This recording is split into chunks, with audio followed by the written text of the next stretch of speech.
Is a ketogenic diet compatible with a carnivorous diet? Can a carnivore diet be ketogenic? Well, you just saw my fasting beta hydroxybutyrate level in the morning. They were at 1.7? My blood glucose in the low 70s, which is well within that therapeutic ketogenic range. Okay? Now, I'm not eating any plants. I'm eating a diet exclusively based on animal foods, fats, and animal proteins. Mommy went for a walk, guys. Where? With Daisy. I don't know. She went for a walk. She'll be back in a little bit. Oh. Yeah. Yeah. Yeah, she'll come home. So, Yeah.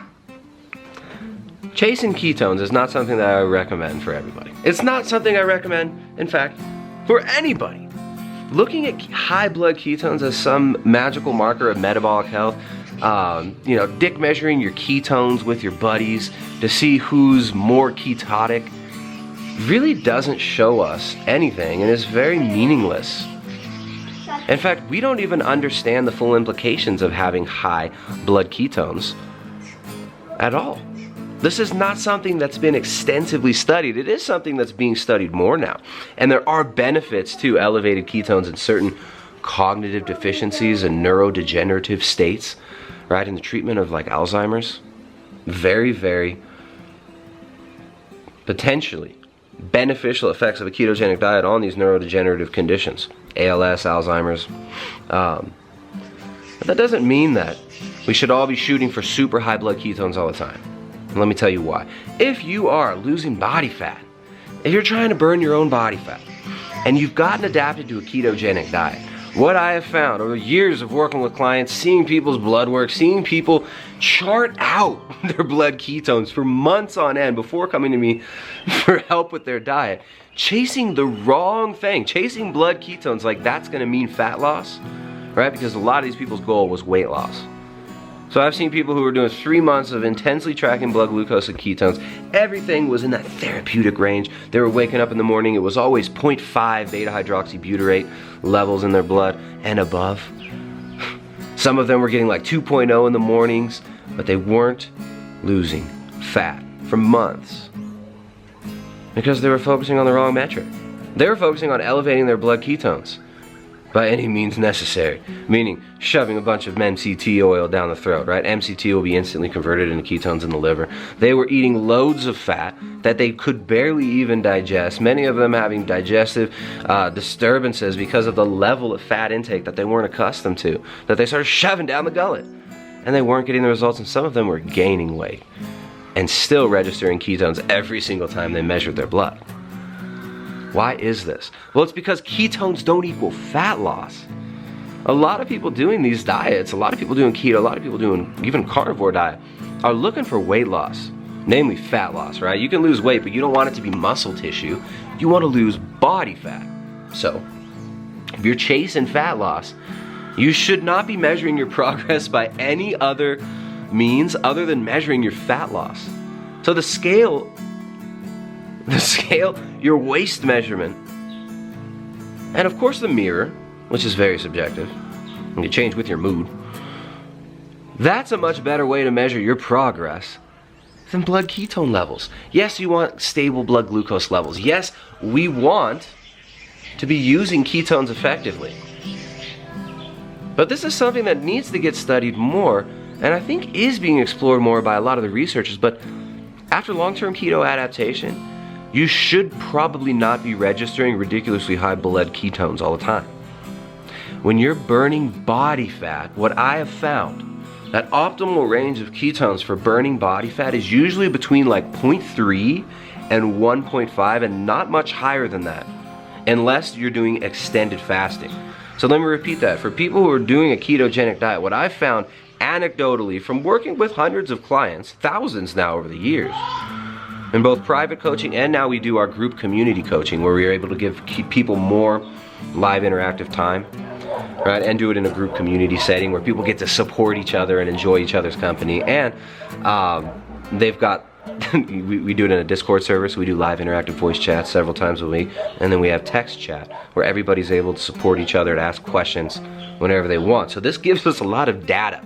We see people from all over the world who've been doing this for various reasons. Many of them doing it for fat loss, others doing it for performance and cognitive benefits. But what I found is that after adaptation, just like with the urine strips where you're peeing out ketones in the beginning of your diet, right? You're peeing out those ketones, you're pissing out the waste in the ketones, you're peeing on the strip, you say, I'm registering ketones. Well, those are just ketones that you're not able to utilize. Your body's getting rid of them because they're excess, okay? Just like those stop registering so high, I have found that blood ketones in people doing a good, well-balanced ketogenic diet, when they're optimally losing body fat and not just eating extra fat and MCT oil to artificially boost their blood ketone levels, that those people are burning optimal body fat between like 0.3 and 1.5 ketones, for the most part. Interesting, right? So, carnivore diet. The carnivore diet doesn't exist. There's no one the carnivore diet. There's people doing carnivore where they're eating 12 Wendy's burger patties in the morning right away. Eating 3 times a day, fast food burger patties. And while I don't think that's optimal for health, I don't think it's optimal for the economic health of, local food producers. I don't think it's the best way to go about it. Some of those people are getting damn good results just eating burger patties. Right? Now, how long can they do that and sustain it and be, healthy? I don't know. But I'm not going to sit here and be dogmatic and say, everybody's got to do carnivore just like me. You guys got to eat bone marrow. You got to eat brain tissue. I mean, these are foods that I love, that I've been eating for years. But I know that most people just aren't there. All right, so there's 100 different ways to do any diet. There's no one the carnivore diet. But when I say a carnivore diet, I mean a diet that's not including plants. Right? Some people use seasonings and stuff like that. But for the most part, carnivore diet does not include significant or really any plant matter for the most part. Right, so we got people living off of just meat and fat. A lot of people are doing a lot of ribeye steaks. That's a far better way to go about it than the burger patties way, right? Ribeye, especially the meat on the bone, has a lot of really good, intense, deep flavor. And you get those bone-in ribeyes, you get all the collagen in there, loads of collagen, glycine, and proline. And the meat on the bone and the fat on the bone is just so flavorful and delicious. You could tell it is a very nutrient-dense food. So obviously that's a better way to go about it. My way of doing a carnivore diet, I include foods like marrow. We make foods like pemmican, which we show you guys how to make pemmican in the Ketogenic Edge cookbook. There'll be a link in the description down below. We like to use organs. That's why we put an entire section of organ meats, how to prepare organ meats, in our book, the Ketogenic Edge cookbook, which we call it a training manual for low-carb, ketogenic, and paleo cuisine. Because that's what it is. It's for training you how to prepare nutrient-dense, unrefined, good, whole keto food. So that's why we put a whole section on how to make organs. We call it the odd bit section. We teach you how to make broth, how to dry meats, make pemmican with it, how to render your own tallow. Right, so these are all really affordable ways to get in nutrient-dense, nourishing animal fats very affordably, because a lot of people don't want the organs. People have been told you just eat the muscle meats. People are eating the lean meats. They don't want the fat. They don't want the organs. So you can get fat trim from a butcher. You can get suet from a butcher. I can show you in the book, link down below, how to make nutrient-dense animal fat and protein-based foods, and how to render tallow, how to make pemmican. It's one of my favorite foods. So anyways, that's my way of doing a carnivore diet. I usually eat 2 times a day. Earlier in the day, I keep it more simple. It's a smaller meal. My last meal of the day is usually the biggest, although for some people, the first meal of the day being biggest can work really well. And when I measure ketones, if I am to measure ketones throughout the day, which I don't all the time, because we're not chasing ketones, right? I'll still be registering usually 0.5 and above on my beta-hydroxybutyrate levels. Every once in a while, dropping down as low as 0.3 right after a meal. That is normal for ketones to drop after a meal. When you're measuring ketones all the time, you have to understand that there's a rhythm to ketone production. Our body has what are called circadian rhythms that are yoked to the light environment around us. When the light hits our eye in the morning, we make cortisol, right? If blue light hits our eye at night, it ceases the production of melatonin. Right? So every single physiological process in the body is triggered by light. But we've also got these clocks in our body that are triggered by food intake. And circadian, it's not like literal clocks, but every single one of our cells and everything in our body, every hormone function in our body is timed. And there's certain environmental cues that set things in motion. So getting a meal in the morning can be really nice for a lot of people, and increasing leptin levels in the morning, getting a nice big protein and fat meal in the morning can be great for a lot of people. I like to eat my first meal usually within a couple hours of waking up, have my last meal in the evening. Both of those meals might be upwards of 2 pounds of meat, depending on if I'm, gaining or losing weight. Right now, I've actually been putting on some muscle, been lifting heavy again, and gaining steadily some solid muscle mass with minimal fat. Now, ketone levels on a carnivore diet for some people even go higher than when they were just doing a normal ketogenic diet, which I find really interesting. Even after huge meals of protein, even after dramatically increasing protein content of the diet, which many ketogenic advocates say, oh, you gotta limit protein because of gluconeogenesis. Well, many people doing a carnivore style diet, eating significantly more protein than a lot of these gurus are telling you is okay to eat, are still registering high ketones. But what I will say is this, still doesn't really matter. If we're chasing ketones and looking at those as the ultimate marker of metabolic health, we are missing the forest for the trees. And we're hyper-focusing on one metric, which may or may not be of incredible relevance to most people. So to me, I'm not worried about where my ketones are at. You know what I'm concerned with? I'm concerned with how I feel, function, and perform throughout the day. I'm concerned with if I'm getting good sleep at night. I'm concerned with if I digest my food well. And the fact that the removal of many vegetables for a lot of people improves digestion so greatly makes it very enjoyable to eat a carnivorous style diet. So my carnivore diet is ketotic. It's a very high fat diet. I don't go crazy on the protein, but I am eating sometimes upwards of 4 pounds of meat per day. Is this something that everybody should do? Absolutely not. A lot of people out there who are just getting started on their journey should probably do a more standard ketogenic approach. You don't want to just jump into eating all meat all the time, all animal foods, and that's not what I do. I don't just eat meat, right? We use the entire animal. We're making broth regularly. We're eating the connective tissue, the collagen-rich, soft meat from the bone broth that we make. And we teach you guys how to make broth in the Ketogenic Edge cookbook as well. The link's down in the description. I'm eating marrow, I'm eating organs, I'm regularly eating liver, heart. But do you need to do all these things on a carnivore diet? No. Do you need to do all these things to be healthy on just meat? It's been proven, two guys, under rigorous scientific observation, Stephenson and Anderson in the Bellevue experiments, lived for a year off of just meat. Mostly muscle meat, very little organs.